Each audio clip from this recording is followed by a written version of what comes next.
Hello, Professor Scott Galloway. Welcome. Oh, thanks, Mark. Good to see you. It's a real treat to have you on. I appreciate that. It's good to be here. Yeah, a couple months ago, I saw your TED Talk, and that was my first exposure to you. And Hmm. that TED Talk went viral. And ever since then, my entire YouTube newsfeed has just been videos of you, and I can't get enough. Oh, God, trust me, it'll happen soon. Your appetite will be sated soon. Well, you figured out the algorithm for now, I guess. Yeah, some people literally will, that I know say, Jesus, it's like your AOL in the 90s. I stick my hand in a cereal box and there you are. You're just everywhere. Yeah, so, yeah, it's called overexposed. Anyway. Well, it's strange because I hadn't heard of you or seen you before like 4 months ago, and now it's like everywhere. Yeah, I think that's got something to do with the algorithm. I think they figured out that if you're willing to suffer me for 60 minutes, you probably want more. But I don't know. I find you can exit the algorithm as quickly as you enter it. So I'm trying not to get used to it. Well, you're what you're saying is deeply resonating with especially young people because Oh, thanks. I was just going through the comments of your viral TED Talk and just went through dozens of them, and there seems to be like a general sense of hopelessness I'm getting with the younger generation. And I'm wondering like what you're seeing. Why is that? It really depends. It's situational. I think if you're a young woman with the right credentialing living in a urban center, I think you're doing really well. Single women now own more homes than single men. Um, Women in urban centers under the age of 30 are making more money than men. 3 to 2 college attendance, economy strong. I think if you're a young man who was raised by a single parent, and I was raised by a single mother, my hero, but if you perhaps aren't cut out for college and aren't entirely sure what to do and kind of wake up at 25 and find that you're still living at home and don't have a lot of professional or romantic prospects, I think it's very difficult. And I think a lot of young men feel sort of useless. I think if you're a woman in your 30s and you're having trouble, and you're killing on all dimensions, but you're having trouble finding an economically or emotionally viable mate, I think it's tough. I think there's a lot of loneliness for a variety of reasons among young people. And then on the economic side, there's just no getting around it. A 70-year-old today is 72% wealthier than the 70-year-old 40 years ago, and the person under the age of 40 today is 24% less wealthy. And the tax code has kind of been weaponized by corporations and the wealthy, which is Latin for older people, and it comes at a cost. And the cost is younger people just aren't making as much money, don't have as many options in terms of mating or household formation, much less to buy a house, where people my age decide once they own a home, they get very concerned with traffic and figure out a way to make it impossible for new permits or new housing to be developed, which means a guy like me who already owns a home does great. And someone your age looking for a home has seen housing prices pre-pandemic go from 290 to 420. And with the increase in acceleration in interest rates, means the average mortgage has gone from $1,100 to $2,300, meaning whereas 2/3 of America used to be able to afford a home, now it's 1/3. And then, we won't even talk about the skyrocketing cost of education. So the primary lubricant for getting up the ladder, education, and the means of forced savings and starting to establish a home, a house, have kind of become out of reach for a lot of young people. And I understand why they're upset. At the same time, if you're in the top 10%, you're either remarkable or you have wealthy parents or you got lucky. Life's never been better. So it's a bit of a Hunger Games economy where the winners lead a remarkable life and everyone else kind of meets a fairly unfortunate end. Mm. Well, you're pretty good at predicting the future, and the baby boomers are getting into their 70s now. Mm-hmm. What is going to happen? Is there going to be like a massive transfer of wealth when they pass away? Yeah, it's interesting. People talk a lot about the transfer and that you don't need to worry about this because young people are going to inherit all this money. And what I see is that's just going to take income inequality even to greater levels because so much of that wealth is concentrated and it creates dynastic wealth. And that is, first off, people are living really a really long time. And just on a micro level, waiting around for your parents to die such that you can buy your first home, it's just not a good strategy. That's not the underpinning of a healthy society. And you're seeing, I think, a lot of this. I mean, what we have is similar or dissimilar. In America, we didn't believe in dynasties, and we've always had fairly onerous inheritance taxes that said, okay, once you're gone, your kids will get some of it, but not all of it, maybe not even most of it. The government's going to take a lot of it. And now with the trusts exemptions going up to a married couple to 23 or 25 million, we are moving towards more quote unquote dynastic wealth.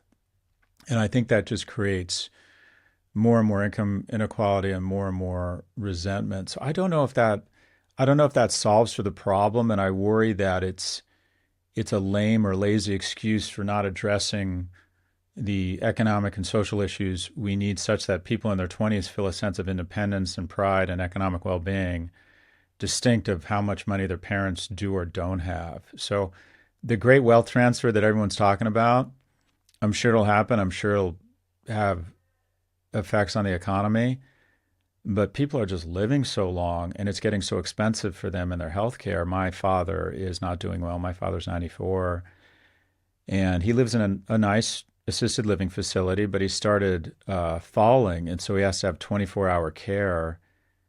So I'm spending about $250,000 a year on my dad's care.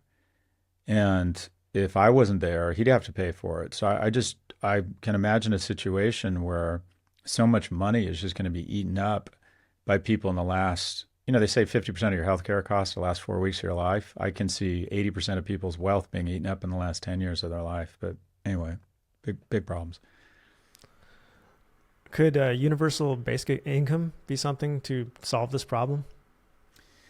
Yeah, I'm friends with Andrew Yang, and he had such an impact on the economy because before that was immediately evoked cries of communism or socialism or even worse, European.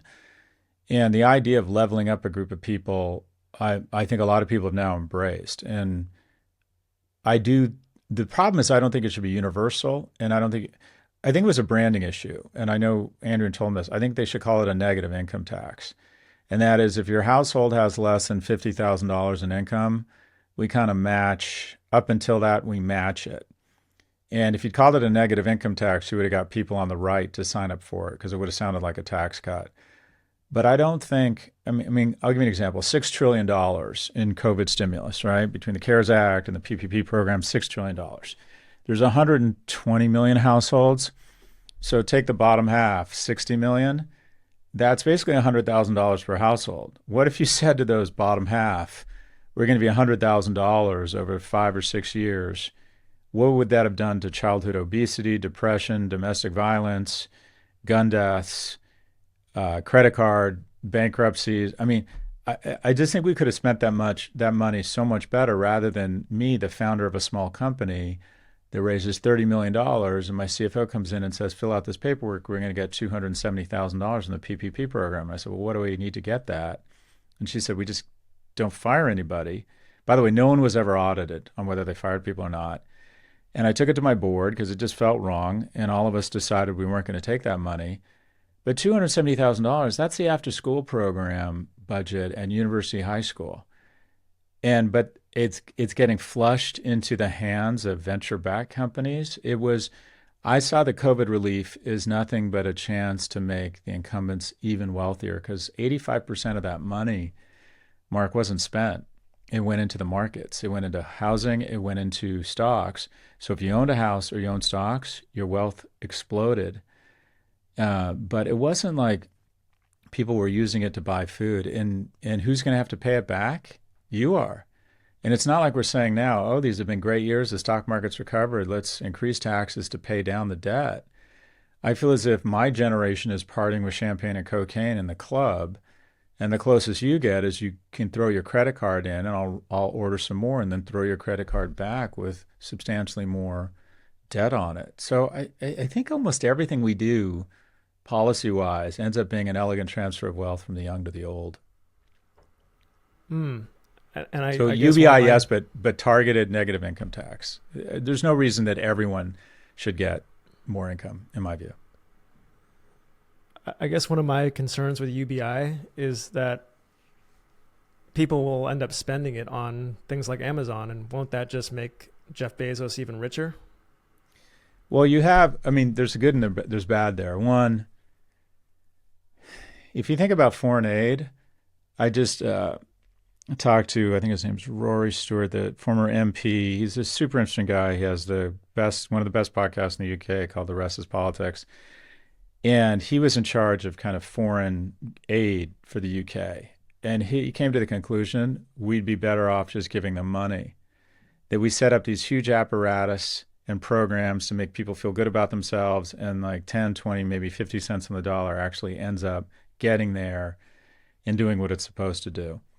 And a lot of conservatives would make the argument that that just kind of describes government. That rather than just giving people a check who need money for food, we go through this elaborate program of food stamps and tell them what they can spend it on and what they can't spend it on. And we create these huge apparatus and a lot of jobs, and they never go away, and they're inefficient, and it would just be easier just to give people money. I'm a big fan of that now. Would there be some leakage? Would they spend money on some of the wrong things? Sure. But on the whole, people who are poor, who get money, spend it on the right things. They spend it on housing, they spend it on food. And the wonderful thing, what you talked about giving money to lower middle income households in terms of economic stimulus, is they spend it. You give me money, I invest it, which takes up stock prices, takes down interest rates. That's important. Small companies have more access to capital. But really what that does is it sends asset prices up, which kind of creates this upward spiral of people who already own assets.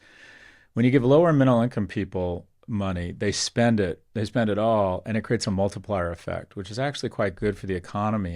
In states where they've increased minimum wage, they've actually seen economic growth. Despite all the catastrophizing that all these small businesses would go away, they've actually seen an increase in economic activity. I'm based in California, so you're making me think of the homeless crisis that we're going through, and the nonprofits, this industrial complex that we've created, where like to get a homeless person a blanket now, it has to go through all these organizations. It ends up costing like $3,000 to just get them a blanket. And so what you're saying is it would be better to just give them a check. And well, where do you live? Where do you live, Mark? I am in like near Big Sur, California, but I lived in San Francisco for many years. Okay, so Big Sur, arguably one of the most beautiful places in the world. So there was another study that came out that said if you took all the money that goes into homeless programs in San Francisco, it's $70,000 per year per homeless person.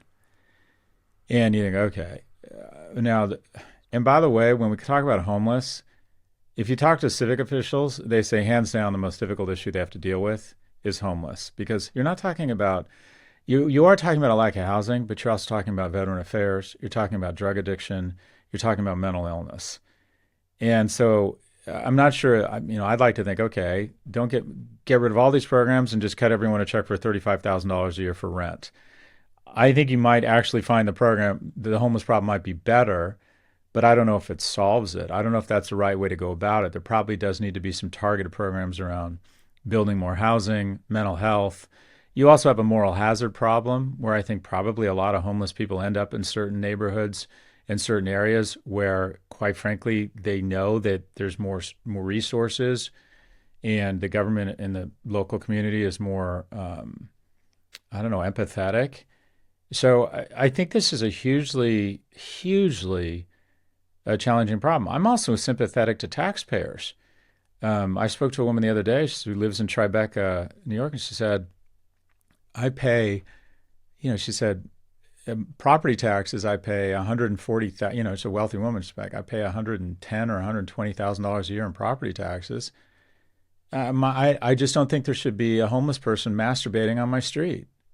She's like, at some point, I'm not getting my money's worth, and I feel bad for this person, but how much do I have to pay to have a basic level of social services?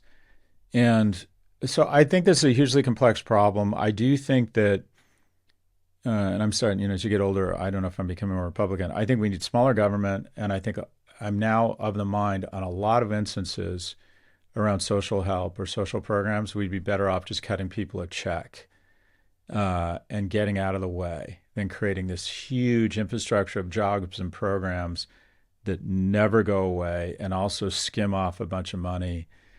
I mean, on the Democratic side, if you go the other way, if you think about healthcare, Americans spend 17%, we spend 70% of our GDP on healthcare. It costs about $12,000 or $13,000 per US citizen. That's about double what it is in Canada, Australia, the UK. And our life expectancy is the lowest amongst those nations. So from San Francisco, a lot of people describe San Francisco as bad but expensive. That's how you would describe healthcare in America. So the question becomes, well, why is that? Insurance is an enormous industry. If I had to do it again, I would go into insurance. But insurance takes 45% on the dollar, 45 cents on the dollar for profits and administration. So I canceled my health insurance 7 years ago. I have a family and 2 kids.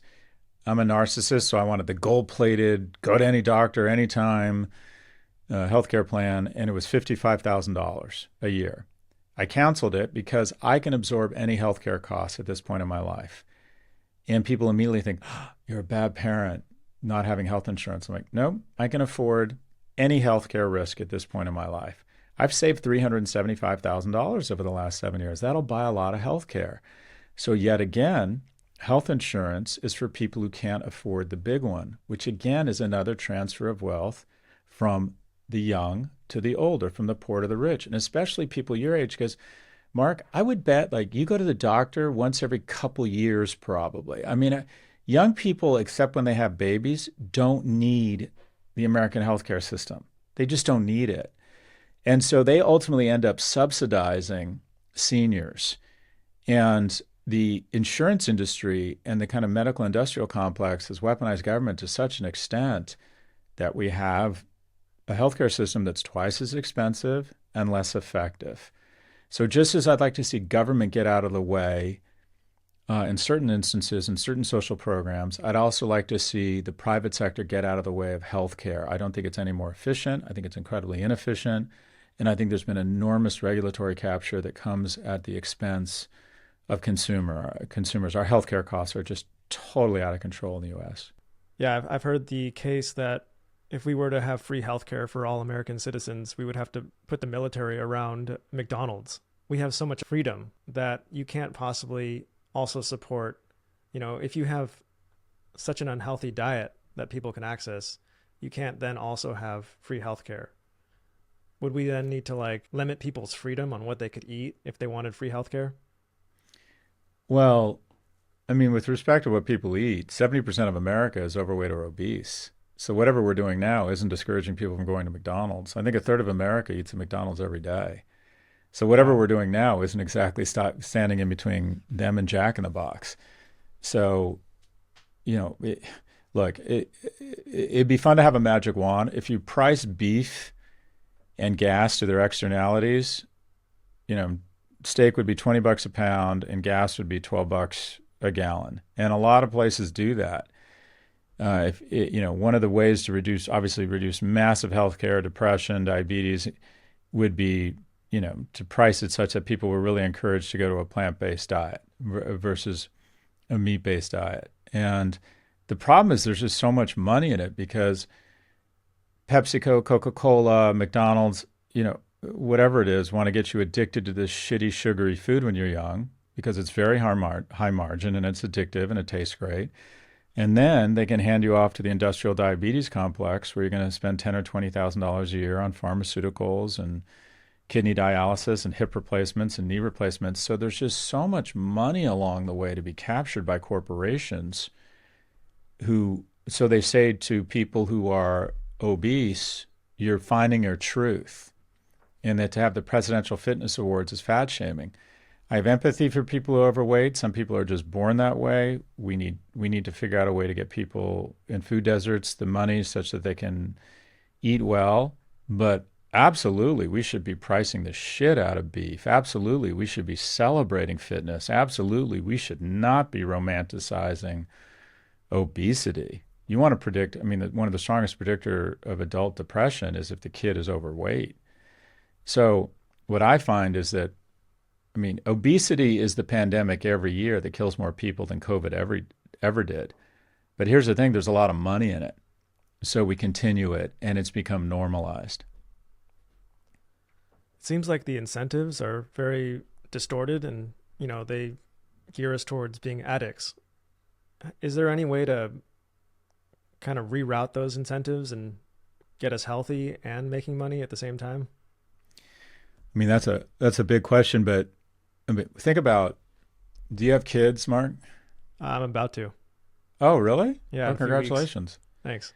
Oh, in weeks. Oh, it's so let me just give you a little insight on the whole dad thing. First 2 or 3 years, you're going to pretend to like it. It's awful. It's just your job is to be supportive of your partner and keep the kid away from any body of water. That's your value add. And we pretend we like it. It's okay. It's just, I'm being generous when I say it's just okay. 2 to 4 or 5 is kind of bearable, sort of fun. Still, and then 5 to 15 is just the best. That's the best decade of your life. I didn't want to have kids. I didn't love it when it first came out. I felt a ton of pressure professionally and economically when my kids came marching out of my girlfriend. But like from the past 10 years, my kids are just leaving that. Will be hands down, those are the happiest years. Nothing will come close to that the rest of my life. It's just amazing. But I don't even remember where we're going with this. Most people at your stage, you look fairly young, don't have the confidence, can't find a competent partner, and don't feel financially secure enough to have kids. 40 years ago, 60% of people aged 30 to 44 had a kid. Now it's 27%. So the likelihood someone your age having a kid has been cut in half the last 40 years. And I don't think it's because people don't like kids. I think it's because people are A, having trouble finding a partner, and B, they don't feel financially secure enough to take the jump to have that kind of stress with a kid. So I think it's great when I hear of people that are doing well and having kids, because in the 70s there's this book, I think it was called The Population Bomb, talking about how our population, if it continued to grow, was going to soak up all the world's resources and the world was going to collapse on itself under population. And the population bomb detonated, but it imploded, not exploded. And that is, it used to be 1 to 12 seniors to young people, or 12 young people supporting one senior. Now it's 3 young people supporting one senior. And 40% of our federal budget goes to social programs focused on seniors. Within 10 years, it's going to cross 50%, meaning we're going to have less money to spend on our defense, innovation, R&D, education, things that, quite frankly, just have greater return than spending money on Medicare and Social Security. So the biggest threat we face, I think, is population decline, not population explosion. Yeah, I've done quite a few videos on this issue, focusing it on from a biology lens through sperm count decline. But it is amazing when you look at like just the different generations. My grandparents all had like 6 siblings, 7 siblings. And then my parents have 2 or 3. And then me and my cousins, I'm an only child. Of all my cousins, I have 13 cousins. I'm the first one to be having a kid. And it's just like so many adults and so few kids. If you look at these demographic charts, they're supposed to look like a pyramid with a few old people at the top and a lot of young people to support the base. And now they're kind of looking like these balloons. It's like an hourglass. Yeah. Graphs in Japan and Korea and China, they have this like bulge in the middle and a very small base. So yeah, it's crazy. If the trends continue, you could end up in a situation where a bunch of old people for fun go to a nursery school and stare at them, similar to the way we go and look at these rare things called panthers. It'd be like zoos. Oh, let's go look at these weird things called kids. I read something it said in South Korea, 1 or 2 out of 100 people will have grandkids. That the decline in birth rates is so extraordinary that very few people will end up have their own kids and then have their own kids decide to have kids. Why is it so hard for young people to couple now? Wow, that's a tough one. So I think it's a variety of things, even simple, stupid stuff. Or men are going more conservative, women are going a little more progressive. When I was your age and I went on a date, I could not tell you, of all the women I dated in my 20s and early 30s, I couldn't for the life of me remember what their politics were. Now the politicization of everything, within a minute, everyone's like, I'm blue or I'm red or this, and with political viewpoints diverging based on gender, it's yet another reason why men and women cross each other off their list. So it's one more reason not to, people are becoming so tribal. It's not, no, I can't date a Trumper, or Trumper's like, I can't date some weirdo who votes for Harris, whatever it is. Another reason they don't get together. The bigger issues are, I think, really more specific to men, and that is 1 out of 3 men under the age of 25, or 1 out of 2 men will live with their parents. 1 out of 5 men at the age of 30 is still living with their parents. Fewer and fewer of them are going to college. And the conversation we don't want to have, because it sounds sexist, is that women mate socioeconomically horizontally and up, men horizontally and down. So 3/4 of women say economic viability is key in a mate, only 1/4 of men. Basically, men kind of look for sex, women look for security. And men have a much more porous filter. Men are much less choosy. And so on a dating app where now 2/3 of people are meeting at your age, a guy has to swipe right 200 times to get a match, and then 4 of the 5 coffees he sets up will ghost him. So he has to match, or he has to swipe right 1,000 times to get 1 coffee. That's the man of kind of average attractiveness. 0 to 100, he's out of 50. So he gets validation that in the mating market on dating apps, he has no value, which makes him a bit depressed. At the top end, the top guys, 50 women on Tinder, 50 men, 4 of the men will get all of the interest of 46 of the women. So all the women kind of want the same guy. And so those guys, quite frankly, can engage in partial polygamy. And that is, they have a date every night. They have no incentive to establish a long-term relationship. It's great to be them. But the bottom 46 of those men are nearly shut out of the market. In addition, if you speak to couples who've been married longer than 20 or 30 years, in 3/4 of the cases, one person was much more interested in the other in the beginning.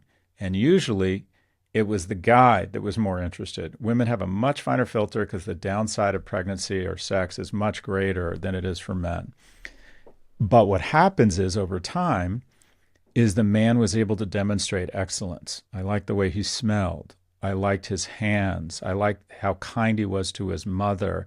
I saw him present at work, and I was just so impressed by him. He made me laugh. Where does a man who's not going into work in an era of remote work, in online dating, people aren't going out as much, people your age aren't drinking as much, they're not going to bars, they're not going to church as much, where do men demonstrate excellence? Well, for that matter, where do young people even meet? So fewer third places where they meet, less alcohol, which quite frankly I think lubricates the mating process. I think it's bad that young people aren't drinking as much, and I've gotten shit for saying that, but Peter Attia and Andrew Huberman see drunkenness. I see togetherness. And I'm not suggesting everyone drink, but I am suggesting that there's a certain amount of bonding in certain situations that are key to the kind of growth process or mating process. And I just see those environments and those venues drying up. And there's more and more reasons why people are crossing each other off their list. In addition, women are dating older. 1 in 3 men has a girlfriend under the age of 30. 2 in 3 women under the age of 30 has a boyfriend because they're dating older, because they want more economically and emotionally viable men. So it all leads to the same place, more and more loneliness.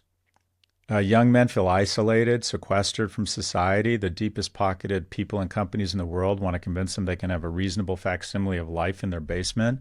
You don't need friends. Go on Reddit or Discord. You don't need a job. Trade stocks or crypto on Robinhood or Coinbase. You don't need to go through the humiliation and effort of trying to find going to a bar or a gym or meeting someone at work or at church. Just go on YouPorn. And so I almost feel as if we're developing into a subspecies of young men who are totally isolated, totally sequestered. And while loneliness amongst women isn't any less of a problem, it's less dangerous because women are less inclined to harm themselves or harm others.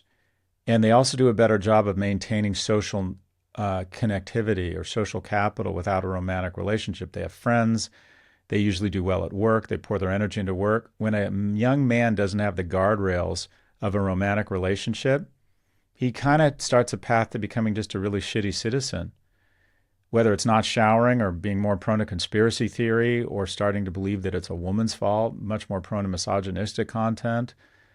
They just go down a rabbit hole. And unfortunately, at a certain point, I don't want to say they don't become savable, but they become just unattractive to the labor and the mating markets.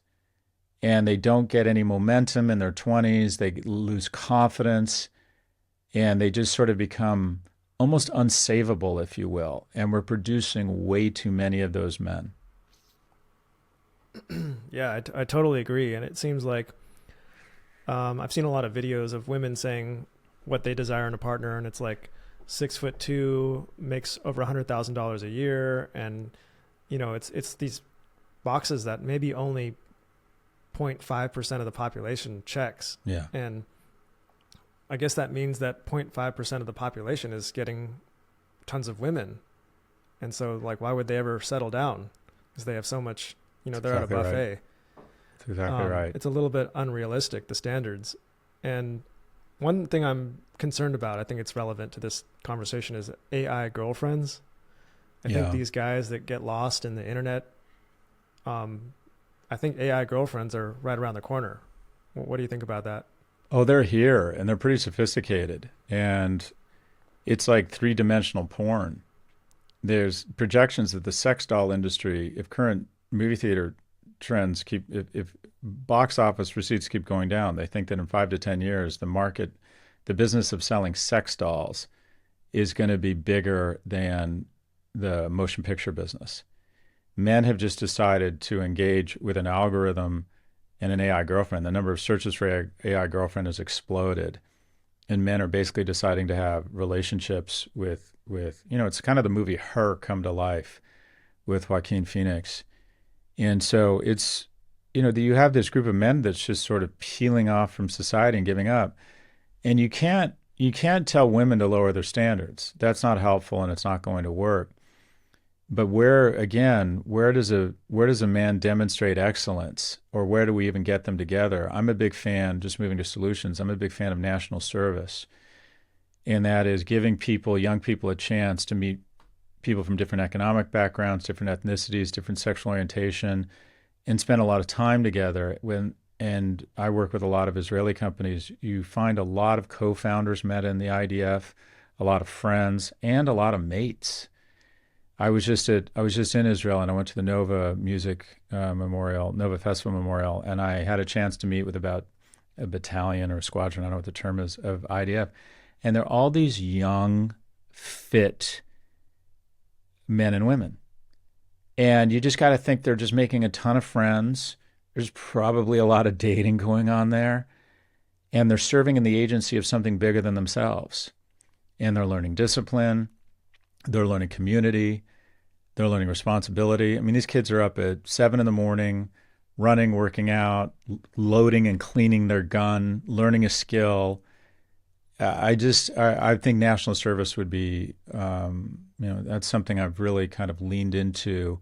Also, some of the lowest levels of depression in Israel among young adults, and I think some of that is because of national service. That's really interesting. We're living in a time of extremely rapid change, and I think people are struggling to figure out what to do with their lives. How do you recommend they figure out what to do with their lives? Oh, boss, we're going to need a bigger boat, and I'm not sure I can tell someone this is what you do with your life. A couple best practices. One,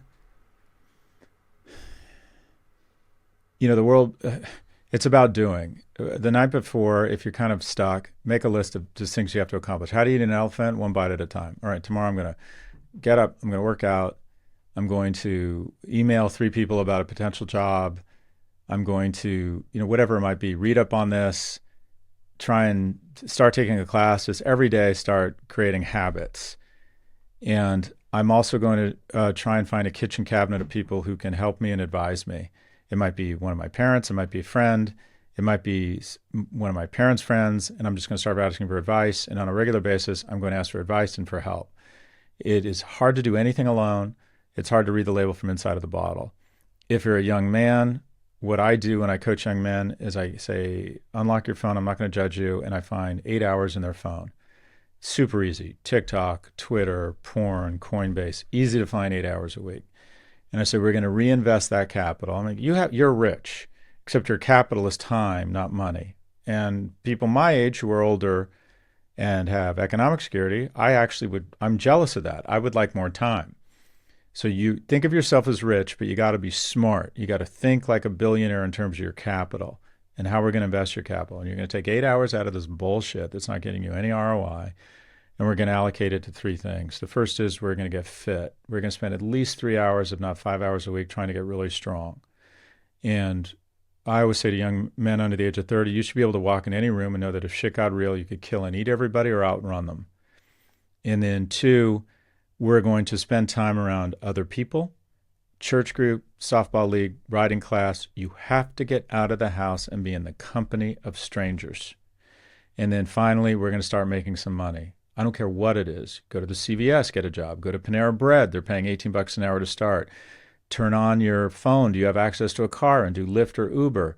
The way to make a lot of money is by starting to make a little money. And it feels really good, and it's fun, and it gives you a taste for the flesh of money. And we're going to immediately start doing those 3 things. So that's for someone who's really kind of stuck and living at home. But for other people, it's situational. Do I go to business school? Do I leave my job? Should I leave my hometown of wherever, Detroit, because there's no jobs here? It's hard to read the label from inside of the bottle. Reach out to people create a kitchen cabinet of people who you think can understand your specific situation and then give you good advice. Because a guy on a podcast, I don't know what's going on with you. I don't know what your opportunities are. I don't know what your skills are. But don't try and do it alone. Greatness is in the agency of others. But if you're a young man, I can almost guarantee you're spending too much time on your phone, and you need to reallocate it to fitness, to making money, and to being around other people. That's a great answer. I 100% agree. And fitness is incredibly important. I mean, it seems to help every other aspect of your life. So I consider that like a superpower, to just get up really early and work out first thing in the morning. The rest of the day, like I did that before this podcast. Had I not, I probably would doesn't be freaking happen. out right now talking to you. Yeah, it doesn't happen. Yeah. I have a personal question that's relevant to this. So I'm an artist, animator, and one thing I've struggled with is how to maintain my artistic authenticity while at the same time making money and not becoming a sellout. How do you balance those things? Again, it's about the individual situation. So a lot of people will say, I like how provocative you are, or aggressive you are. I'm very outspoken. I'm very outspoken on Israel. I'm very outspoken on men's issues, which isn't as controversial now, but 3 or 4 years ago, everyone accused you of being a sexist if you were talking about the struggles young men were facing. And what I say is, okay, but be mindful of the fact that until you have economic security, you kind of have to play the capitalist game. And that is, all right, be provocative, be raw, be authentic, try and be great at what you do, try and find something you can make money at that you like. Let me back up. The worst advice, follow your passion. Anyone who tells you to follow your passion is already rich. The passion industries, fashion, sports, art, clubs, nightlife, restaurants are all incredibly shitty businesses, meaning that they have a 90+% unemployment rate. The majority of industries have a 97% employment rate. So to make your money in sports or art or any of the romance or vanity industries, you have to be in the top 10, if not the top 1%, just to make a living. The average M&A transaction lawyer makes hundreds of thousands of dollars. The average tax accountant, the average welder, all make really good livings. So find something you're good at. Don't try and find your passion. Find something you're good at and say, could I ever be great at this? And if you find something you could really be great at, boom, that's what you go after. Because even if it's tax law, I'm renovating a house. There's this guy who's the soapstone guy. He's known, all the decorators, all the construction people, all the contractors know Hamid. He's the soapstone guy. This guy knows the quarries, the veining. He knows everything about soapstone. And I'm writing a book. I wrote a book called The Algebra of Wealth about economic security. I go, can you be honest with me about your numbers? He's like, yeah, I started the business 12 years ago. I'm 36 now. I was living with my parents. I'm an Iraqi immigrant. And my dad knew a quarry, and I started getting to know. Now he's the guy that all the contractors say, if you want beautiful soapstone.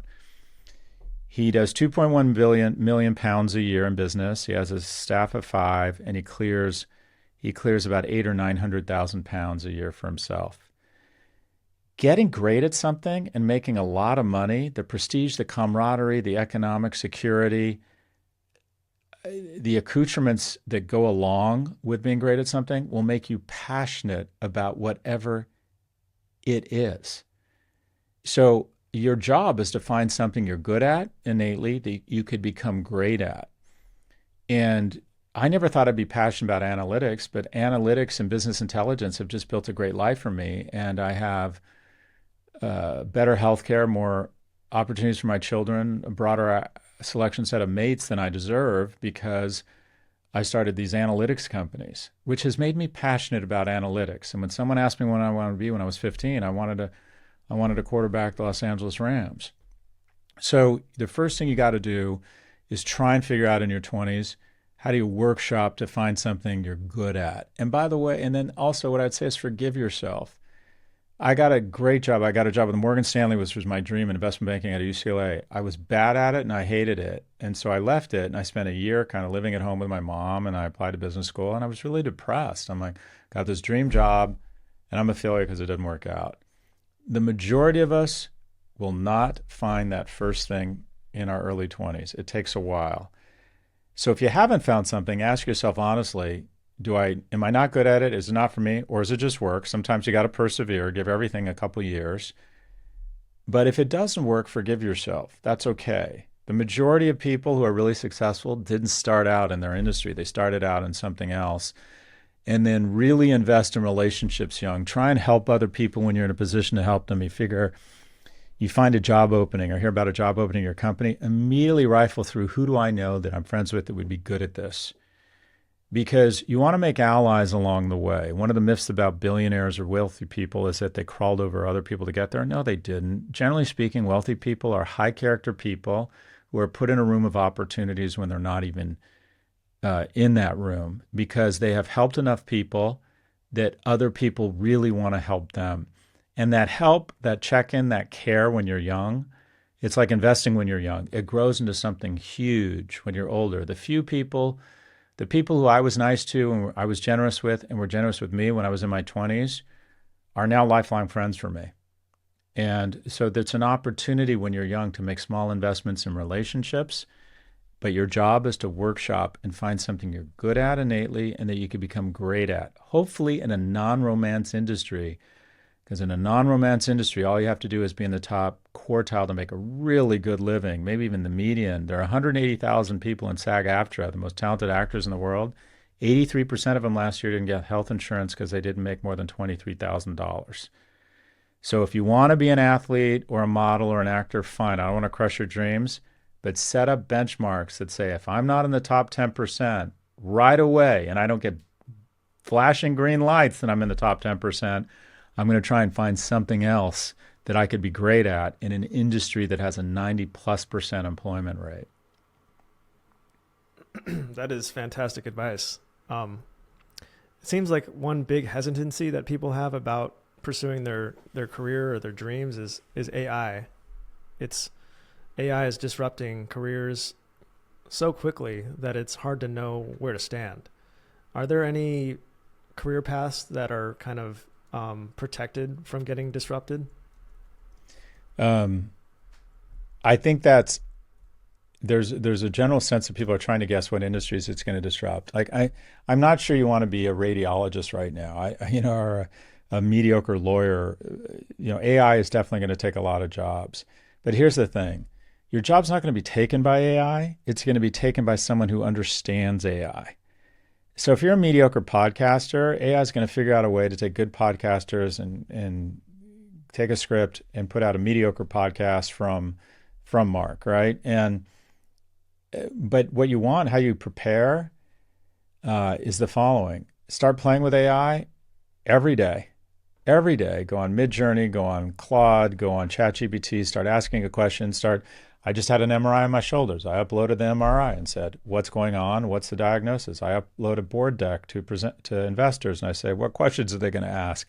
My son's applying to college. I upload his scores, and I say, what colleges should we be? And your head is going to start spinning with ideas around how it can make you better as a contractor, better as someone who buys and installs vending machines. Whatever you do, you're going to start figuring out ways that AI can make you better. But trying to guess what it's going to disrupt or it isn't going to disrupt, the only thing I can guarantee you is the people who understand AI are going to be safer and make more money than the people who don't understand AI. I remember when I first moved to New York 24 years ago, my company gave me an assistant, and my assistant's like, no, I can't do computers. And I'm like, well, they can't work here. So not understanding AI is like saying, throwing your arms up and going, oh, no, I don't want to deal with computers. It's like being a consultant and say, oh, I don't want to learn PowerPoint. Okay, just figure it out. I don't care what business you're in. Start playing with it, and you're going to start ideating around how it can make you better at whatever it is you do. That is very inspiring advice. I think I recently heard you say that AI is kind of peaked. Did I hear you right? I think that in terms of valuations, I wouldn't want to get near it from an investment standpoint. Just the multiple on revenues. I mean, word's out on AI, and just from a stock market valuation, it just strikes me as being incredibly rich. NVIDIA is worth more than the entire auto industry right now, and most of that value has happened in the last 24 months. So I just think it's easier to imagine NVIDIA getting cut by 80% than it going up, doubling right now. And it could do either. I would just say be very careful. I'm a big fan of going into index funds. That way, 27 cents on the dollar gets invested in these fabulous AI companies or the Magnificent Seven, but the other 73 cents goes into those boring S&P companies that at some point will have their day in the sun too. I would just be very careful about over-investing in AI right now because, I was around, you're too young, but I was around in 99 when you couldn't invest fast enough in dot-com companies. Amazon between 99 and 2001 lost 90% of its value. And even though it was an amazing company, went on to win, Cisco also lost 90% of its value and never kind of recovered. So the market is, at some point, no matter how big an industry is or how great a company is, at some point the stock is too expensive and you're going to lose money. I think AI is going to boom next year, but I think valuations are going to come down. That makes sense. I love your predictions. You're very courageous in your predictions, and I would love to hear some of your takes on what's going to happen in 2025. I'm still working on that, Mark. I'm literally just cycling through it right now. Every year I put together a predictions deck. We do a webinar. It gets a couple 100,000 people on it, and I just go through, from the sublime to the strange to the financial, and what I think is going to happen in 2025. And the first part of the presentation is I score myself on the previous year's predictions, and a lot I get wrong. But the point of it is to try and inspire or catalyze a conversation, not to be right, just to get people thinking about stuff. Yeah, I remember hearing your last year's predictions on how GLP-1s, like Ozempic, were going to be revolutionary. And I really didn't understand how big of a technology that was going to be and how big of an impact that could have. Is that panning out? I think in terms of the real economy in the short run and the medium term, it's going to be bigger than AI because, like I said, 70% of America is obese or overweight. We're all addicted to something. And they're finding that people on GLP-1 drugs are biting their nails less, on social media less, drinking less alcohol. It's almost like scaffolding on our instincts. If you think about our instincts haven't caught up to institutional production. We never used to be able to find enough free play, enough mating partners or opportunities, enough fatty, salty, or sugary food. So when we have access to these things, we gorge and we develop addictions to online shopping, to trans fats, to sugar, to porn, to whatever it is, addicted to affirmation of others when you're on social media, whatever it might be. And GLP-1 drugs are just so strange. They not only shut off the signal to eat more, they shut off the signal to eat more of shitty food. Like, it's amazing looking at the grocery cart of someone on GLP-1. They will buy more plant-based products. They're hungrier for the right foods and less hungry for the bad. I mean, it's just staggering. I think they're going to be giving GLP-1 drugs to kids with social media and device addiction, alcoholism, I think all kinds of stuff. So I believe that everyone has a certain level of addiction to something. And I think this will be something that once the prices come down and it can kind of permeate or penetrate into lower income or middle income neighborhoods, I think it's going to have a huge impact on our society. And I would not want to be a drinks company, a fast food company, a hospital chain that makes most of its money from obesity, OCPD, diabetes, heart. I mean, so many of these things are obesity related. 88% of people who died during COVID had at least one comorbidity, and the majority of them were directly correlated to obesity. So this, for me, in terms of the impact it's going to have on consumer brands, hospitals, healthcare, the stock market, I think it's enormous. Yeah, I'm interested to see how this pans out. I'm typically lean more towards the natural and away from any pharmaceutical intervention, but I'm very curious to see how this pans out. And well, dude, look at you. You're a fucking Adonis. You're young and fit. You shouldn't be thinking GLP-1. Anyways, yeah, you're right. That. It's not. Thank you. It's not for you. Wait till you're my age. Let's talk then. Let's do it. Lastly, I really want to extend appreciation towards you. I've done quite a bit of content about the concept of audience capture. Have you heard of this? Where in my domain of content creators, what happens is you kind of get some traction on the internet for a certain take or for doing something or for playing a character. And then you feel the need to lean into that character because that's what your audience wants. And so they call content creators influencers, but very quickly they can be the ones getting influenced by their audience. So it's like, who's doing the influencing? And one thing I really appreciate about you is like, you're very hard to pin down, like politically you were at the Democratic convention, but then a lot of the ideas you're espousing seem to have more of like a freedom libertarian flavor to them. And how have you been able to stay clear of getting pulled by one ideology or another? So that's one of the biggest compliments you could have given me, and it really lands. And it's been difficult for me because I found when I first went on social media, I was playing for the crowd. I would go on Twitter and then I'd want to see how many likes I got. And if I got a lot of likes for being aggressive or shitposting a VC or being really terse or profane or, I found I was becoming, the tail was wagging the dog.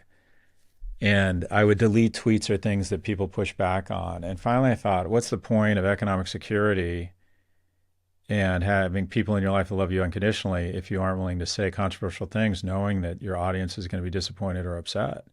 And the nicest compliment I get is that I don't always agree with you, and I get this a lot, but you make me think.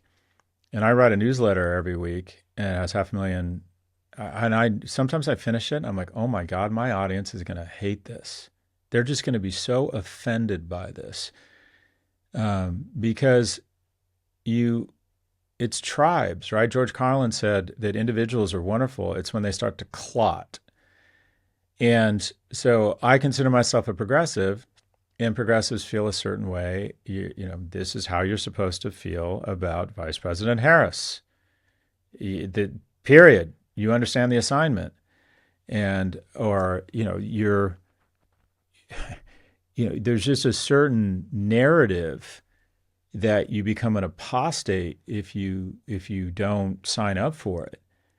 And what I try to do is I read the first 10 comments and everything I do to get a feel for what I did, what the group thinks of it and if I can learn from it. And then I just try and forget it. I try and create content such that my boys will see it in 10 or 20 years, maybe have a better feel for what was going on at the moment. I'm very passionate about income inequality and struggling young men and the threats of extremism. Lately, I've been very passionate about Israel. That's cost me a lot of money and a lot of followers, quite frankly, because a lot of progressives do not agree with my views on Israel. But what's the point? And I'm not suggesting it's for everyone because people need to make a living. But what's the point of achieving a certain level of economic security and have people who love you unconditionally if you can't speak your mind and kind of catalyze the debate? My colleague Jonathan Haidt summarized it perfectly. When we all bark up the same tree, we get stupid. And I found that I was sort of barking up the same tree, trying to figure out what my kind of techie, progressive, center-left audience wanted. And occasionally, I'm like, no, you don't. If people can't guess what political party you're in, you're doing a great job. It probably means you're a critical thinker. And so I really aspire to that. And I still find I can't help but play to the audience sometimes.